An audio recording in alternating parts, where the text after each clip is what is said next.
সংখ্যালঘু লোক আছে আপোনালোকৰ ভাষাতেই মই কৈছোঁ বিভিন্ন সভাই সমিতি আপোনালোকে তেওঁলোকক মিয়া বুলি কয় মই যদি চিধা চিধিকৈ আপোনাক সোধোঁ অশোক সিংহালক এইবাৰ মিয়া ভোট লাগে নে নালাগে নালাগে নালাগে নালাগে নালাগে যদি তেওঁলোকে দিয়ে দিয়ে যদিতো বাধা ক'ত আছে ভাই ইলেকশ্যন কমিশ্যনে মই কৈ দিব পাৰোঁ নেকি যে তোমালোকে মানে ভোট দিবা না মই হাতটো ধৰিব পাৰিম নেকি হাতটো ধৰিব নোৱাৰোঁ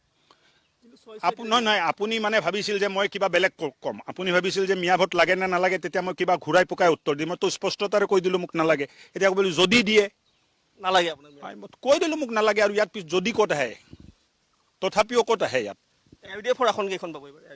মই নাজানো এইবিলাক ইউডিএফ মোক সুধি নাথাকিব এইবিলাক মই অধ্যয়নো নকৰোঁ হা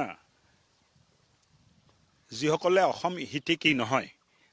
ইয়াত টেকনিকেল যাব নালাগে মোটামুটি 80% ৰিজাল্ট আহি আছে এতিয়া মই 1 লাখ কৈছোঁ হয়তো 75ত জিকিম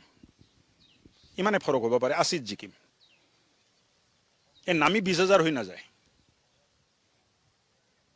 ধন্যবাদ জনাইছোঁ আপোনাক এয়া আছিলে অশোক সিংহাল আৰু তেওঁ এইবাৰ এই সমষ্টিটোত 1 লাখৰ পৰা তেওঁ 75,000 ভোটত জয়ী হ'ব বুলি কৈছে আনহাতে বিৰোধীয়ে ক'ত কিমান আসন পাব তেওঁৰ কিন্তু আঙুলিৰ মূৰতে আছে বুলি তেওঁ ইতিমধ্যে উল্লেখ কৰিছে আৰু তেওঁ কৈছে যে বিৰোধীয়ে যিদৰে তেওঁলোকৰ শক্তিৰ কথা কয় সেই শক্তি কিন্তু ইয়াত নাই বিৰোধীৰ যি নিৰ্বাচনী